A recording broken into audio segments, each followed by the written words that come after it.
प्रजापति माता सती की शादी बड़े ही धूमधाम के साथ भूत भावन भगवान भोलेनाथ के साथ करते हैं। माता सती और भगवान भोलेनाथ बड़े ही प्रेम पूर्वक अपने जीवन रूपी नैया को संसार में स्थापित करते हुए जी रहे हैं और एक आदर्श दंपति के रूप में उनका जीवन बड़े ही सुंदर ढंग से आगे बढ़ रहा है। इसी बीच में मर्यादा पुरुषोत्तम राम का वनवास होता है और प्रभु श्री रामचंद्र जी एक साधारण व्यक्ति की तरह माता सीता के विरह में रो रहे हैं। पशुओं से, पक्षियों से, पेड़ से, लता से, पता से पूछते चल रहे हैं, आपने कहीं मेरी सीता को देखा? मेरी सीता कहां है? क्या कोई मेरी सीता का पता बताएगा? बहुत व्यथित हैं। इसी बीच में भगवान भोलेनाथ माता सती के साथ में उसी वन से निकल रहे थे। भगवान भोलेनाथ उचित अवसर न जान करके दूर से ही जय सच्चिदानंद, जय हो प्रभु, आपकी जय हो कह करके आगे बढ़ गए। माता सती के मन में शंका उत्पन्न हुई, स्वामी सारी सृष्टि आपको पूजती है और आप एक राजकुमार को सच्चिदानंद घन कहते हैं और उस अवस्था में जो अपनी पत्नी के लिए रो रहा है, अरे ये साधारण राजकुमार है। भगवान भोलेनाथ ने समझाया, नहीं देवी, इन्हें समझने की भूल मत करो। परमपिता परमेश्वर है, ये हमारे इष्ट देव हैं। मैया सती ने अगला प्रश्न किया, स्वामी यदि ये परमपिता परमेश्वर होते तो साधारण मानव की तरह पत्नी के लिए बिलखते, रोते? बोले कि हाँ देवी, इनकी लीला या परंपार है, इनकी लीला वही जाने। बोले कि नहीं स्वामी, मैं नहीं मानती। भगवान भोलेनाथ बहुत समझाने का प्रयास किए हैं माता सती को, जब नहीं मानी है। धर्मानुरागी प्रेमी सज्जनों, संसार में दो हट बड़े ही निराले होते हैं जिसका कोई काट नहीं है। पहला त्रियाहट और दूसरा बालहट। यदि बालक अपने हट पर आ जाए, कुछ भी दीजिए, जो जिद किया है यदि उसको पूरा नहीं करते हैं, छोटा बालक नहीं मानेगा। और कभी कभी हमारी माताएं बहनें, बुरा न मानिएगा, कभी कभी हमारी माताएं बहनें भी जिस चीज के लिए हट कर देती है ना, वो भी अपनी शर्त मनवा करके ही मानती है। आज माता सती का भाव बिगड़ा है।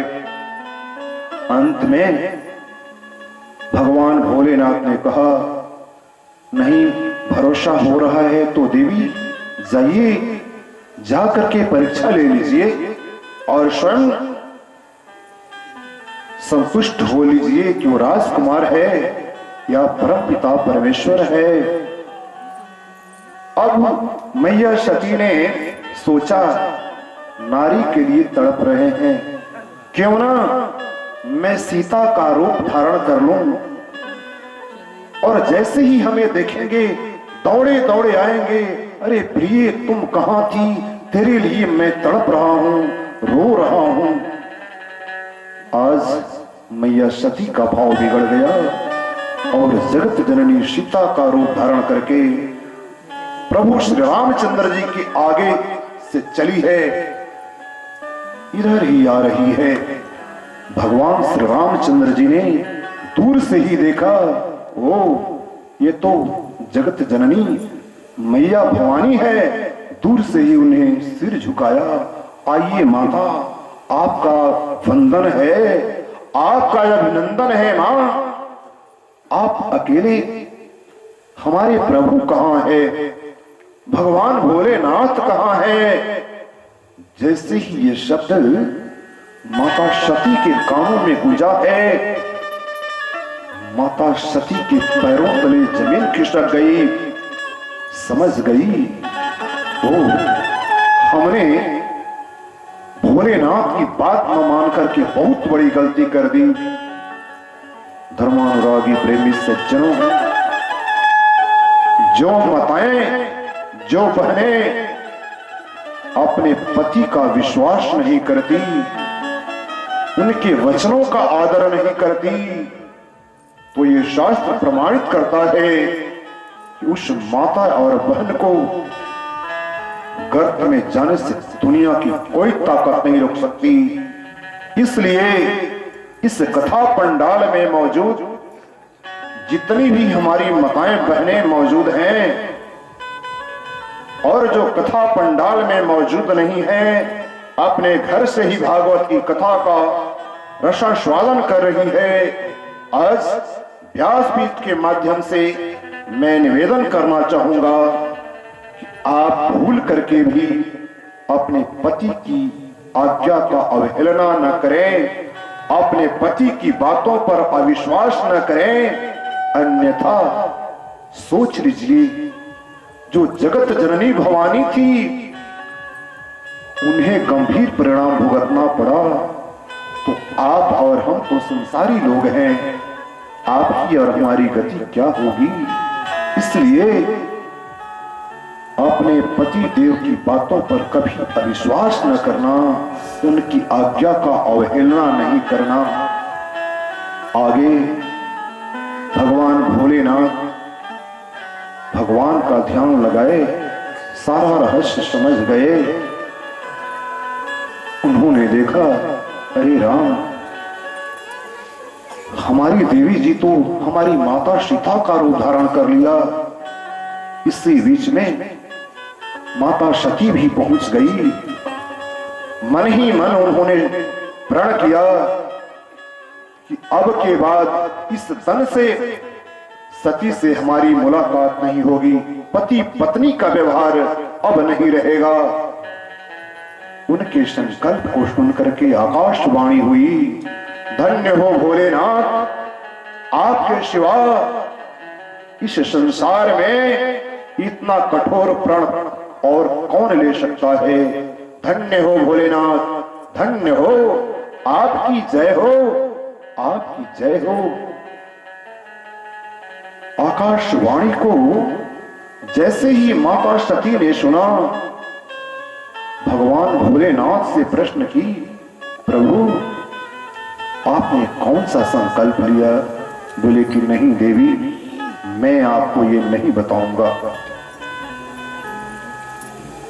जगत जननी जगदम्बा समझ गई कि भोलेनाथ ने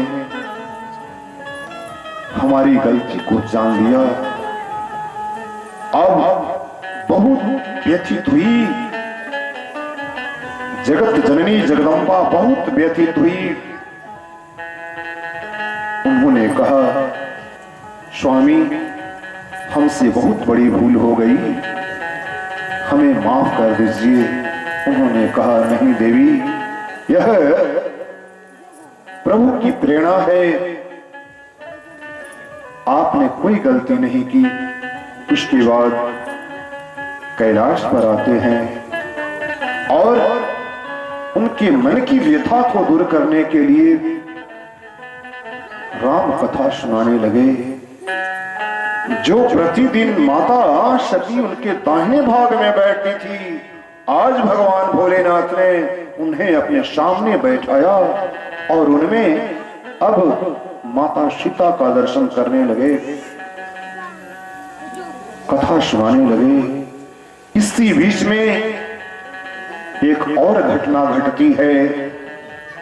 अब दक्ष प्रजापति को ब्रह्मा जी ने प्रजापतियों का भी प्रजापति नियुक्त कर दिया और प्रजापतियों द्वारा बहुत भारी यज्ञ का अनुष्ठान हुआ।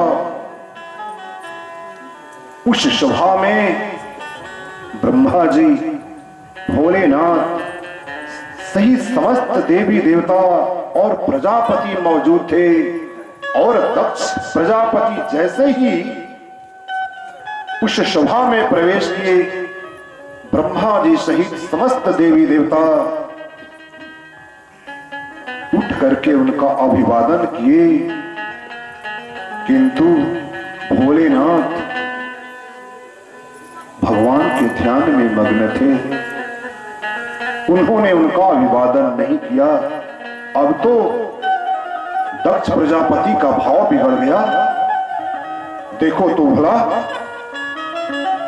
यह रिश्ते में हमारा दामाद है, मैं इसका ससुर हूं, उम्र में भी हमसे छोटा है, रिश्ता में भी हमसे छोटा है, और ये ब्रह्मादि देवता हमारा अभिवादन किए और ये हमारा अभिवादन नहीं किया। मैंने अपनी पुत्री का विवाह इसके साथ करके बहुत भारी भूल की, बहुत भला बुरा कहा। दक्ष प्रजापति ने धर्मानुरागी प्रेमी सज्जनों,